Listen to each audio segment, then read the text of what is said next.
احمد فاروق خان میرے بھائی ہیں اور ان سے ایک بڑا قریبی رشتہ ہے. انہوں نے بات کی کہ میں نے اپنے دور حکومت میں پختونخوا بار کونسل کے لیے زمین الاٹ کی تھی اور پھر اس پر ایک بلڈنگ تعمیر کی گئی. اور میں اکثر ایمبیرس فیل کرتا ہوں جب وہ بار بار اس بات کا ذکر کرتے ہیں ہر فورم پر. یہ ان کا بڑا پن ہے. لیکن جو بات میں نے اس وقت کہی تھی وہ آج پھر میں دہراؤں گا. آپ کے لیے وہ زمین اور وہ بلڈنگ وہ آپ پر احسان نہیں تھا بلکہ وہ گورنمنٹ آف دا ڈے کا فرض تھا. اور فرض اس لیے تھا کہ 2008 کے الیکشن سے پہلے پاکستان میں ایک ملٹری ڈکٹیٹر تھے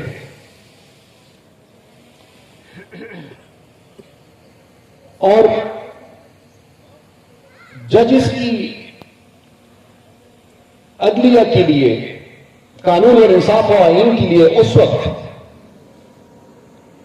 اب وہ اس دنیا میں نہیں رہے تو ان کے حوالے سے کوئی مناسب بات بات دینا میں مناسب نہیں سمجھتا، لیکن یہ ایک حقیقت ہے کہ اس وقت آپ سب نے ایک تحریک شروع کی.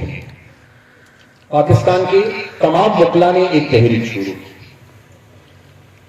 اور ان کے بارے میں تاثر یہ تھا کہ ان کو کمزور کرنا ناممکن کام ہے.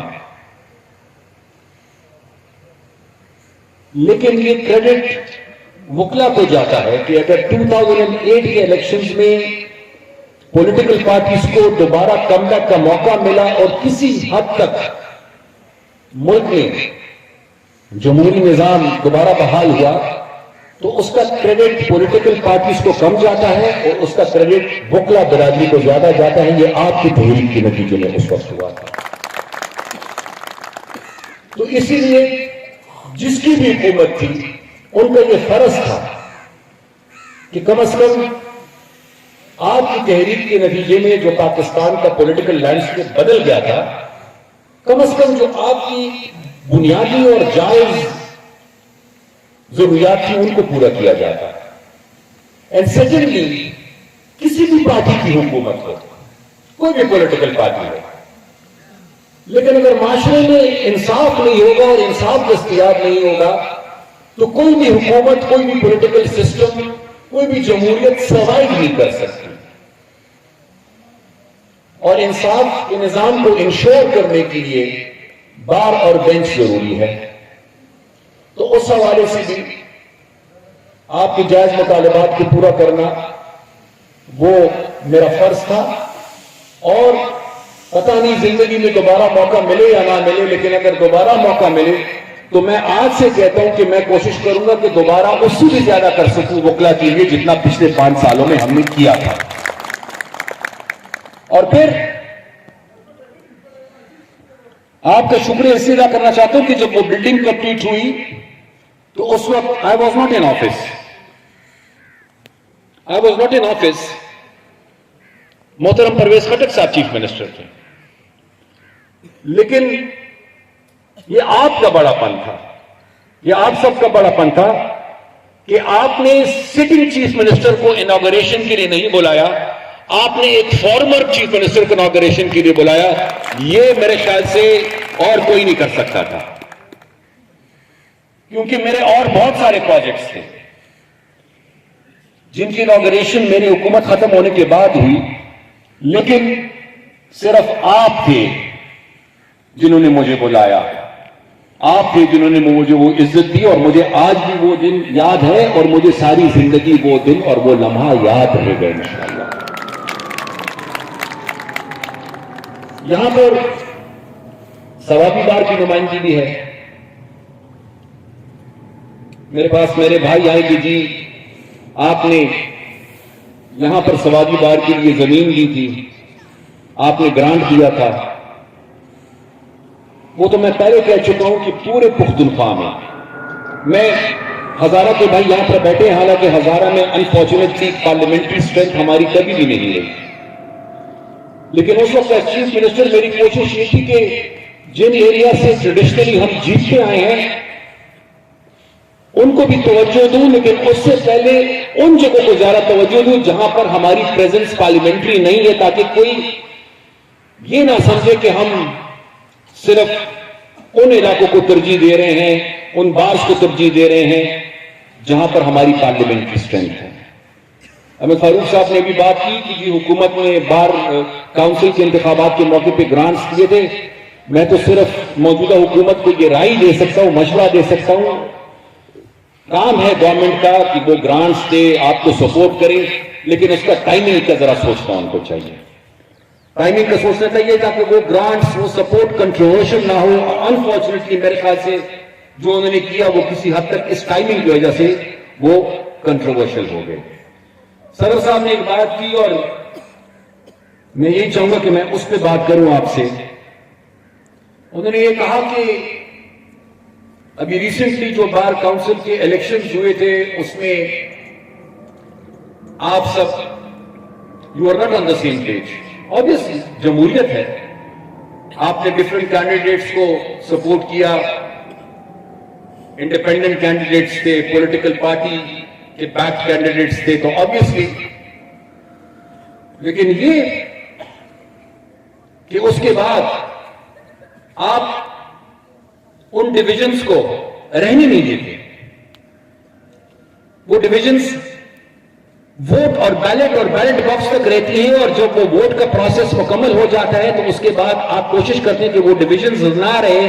میرے خیال سے دس از دا اسپرٹ، اسی کی ہمیں ضرورت ہے، اور میرے خیال سے شاید پاکستان کی سیاسی جماعتوں کو اور پولیٹیکل لیڈرشپ کو آپ سے سیکھنے کی ضرورت ہے، کیونکہ ہم تو ایک دوسرے کو معاف ہی نہیں کرتے۔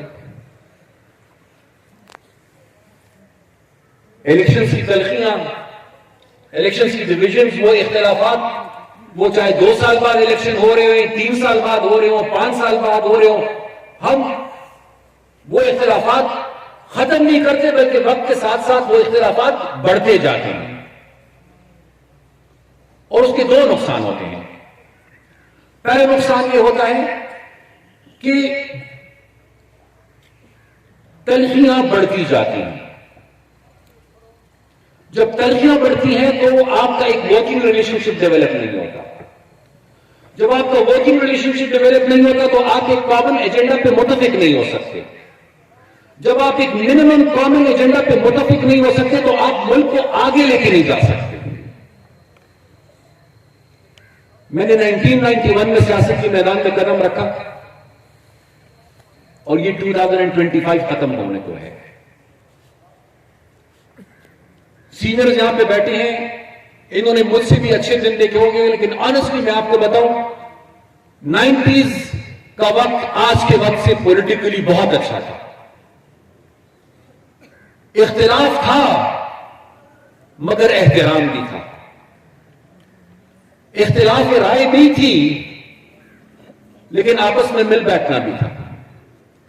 اب وہ حالات اور وہ ماحول نہیں رہا، اب تو مل بیٹھنا دور کی بات، اب ہم ایک دوسرے کے وجود کو برداشت نہیں کر سکتے۔ اینڈ انفارچونیٹلی وہ ٹرکل ڈاؤن ایفیکٹ اوپر سے نیچے تک چلا گیا ہے۔ پولیٹیکل لیڈرشپ صرف آپس میں تقسیم نہیں ہے، پولیٹیکل لیڈرشپ نے پاکستانی قوم کو بھی پولرائز کر دیا ہے، اور وہ پولرائزیشن اب انتہا تک پہنچ چکی ہے۔ تو صرف میرے ماننے یا کہنے سے تو مسئلہ حل نہیں ہوگا۔ میں تو یہی کہہ سکتا ہوں کہ اللہ کرے کہ اس ملک کی پولیٹیکل لیڈرشپ میں یہ احساس پیدا ہو، اتنی میچورٹی آ جائے کہ کم از کم کچھ منیمم کامن ایجنڈا پہ ساتھ بیٹھے جائیں۔ صرف اگر ایک مسئلے کو میں لے لوں اور وہ ٹیررزم کا ہے، تو آپ دیکھ لیں کہاں آج ہم کھڑے ہیں۔ غالباً 1979 میں شاید آخر میں روس نے انویڈ کیا تھا افغانستان کو۔ If I'm correct, I think it was 1979, end 79۔ اور یہ دیکھ لیں 45 سال 45 ایئرز ہماری ٹیررزم سے جان نہیں چھوٹ رہی، اور آج بھی ہم اس ایشو پر متفق نہیں ہیں، آج بھی۔ اس کا نتیجہ پھر آپ کے سامنے ہے، اس پر ایک بہت بڑی بحث کی گنجائش ہے، جس کے لیے آج یہ مناسب موقع نہیں ہے کہ میں وہ بحث شروع کر دوں، لیکن بہرحال میرا کہنے کا مطلب یہ ہے کہ پولیٹیکل لیڈرشپ کو بھی میچورٹی دکھانی ہوگی اور ایک منیمم کامن ایجنڈا پہ متفق ہونا پڑے گا۔ آپ تو باہر ہیں، یہاں پر جوڈیشری کی پریزنس نہیں ہے۔ صدر صاحب نے ابھی مجھے کہا بیٹھتے ہوئے کہ میں نے آج بڑا گزارا کیا ہے، اب پتہ نہیں کہ آپ کی وجہ سے گزارا کیا ہے یا میری وجہ سے گزارا کیا، لیکن میں نے کہا کہ میں عدلیہ کو بڑا کھینچتا ہوں، لیکن آج میں نے زیادہ نہیں کچھ کہا۔ تو آپ کی بات ٹھیک ہے صدر صاحب، غلطیاں سب سے ہوئی ہیں، غلطیاں پولیٹیکل لیڈرشپ سے بھی ہوئی ہے، غلطیاں اسٹیبلشمنٹ سے بھی ہوئی ہیں، غلطیاں جوڈیشری سے بھی ہوئی ہیں، اور شاید آپ سے بھی کبھی ہوئی ہوگی غلطیاں۔ لیکن پرابلم یہ ہے کہ نمبر 1 ہم اپنی غلطیوں کو مانتے نہیں ہیں، سیکنڈ ایشو یہ کہ ہم مانتے ہیں لیکن پھر ہم ان سے سیکھتے نہیں ہیں۔ جس دن ہم نے اپنی غلطیوں کو مانا سب نے اور اس سے سیکھنا ہم نے شروع کیا، شاید ہم بہتری کی طرف بڑھنے لگے۔ کیونکہ آج کل بحث بہت جاری ہے کہ جی independence of judiciary, independence of judiciary. میں نے کچھ دن پہلے بھی یہ بات کی تھی اور میں آج بھی کہتا ہوں کہ martial law, different martial laws نے بھی انڈیپینڈنس آف جوڈیشری کو متاثر کیا، نو ڈاؤٹ اباؤٹ دیٹ۔ کبھی کبھار شاید لیجسلیشن بھی ایسی ہوگی کہ اس نے بھی جوڈیشری کو کیا ہوگا انڈرمائن، لیکن ایشو یہ ہے کہ ہم ہمیشہ ایکسٹریمز پہ جاتے ہیں،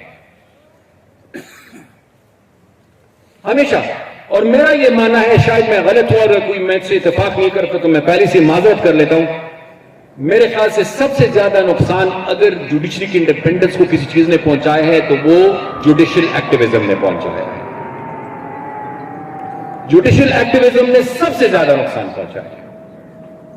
اب میں نام نہیں لینا چاہتا اور واقعات نہیں بیان کرنا چاہتا، لیکن اگر جوڈیشل ایکٹیویزم کی وہ انتہا نہیں ہوتی جو ہم نے پچھلے کچھ سالوں سے دیکھا ہے تو شاید آج ماحول کچھ اور ہوتا ہے۔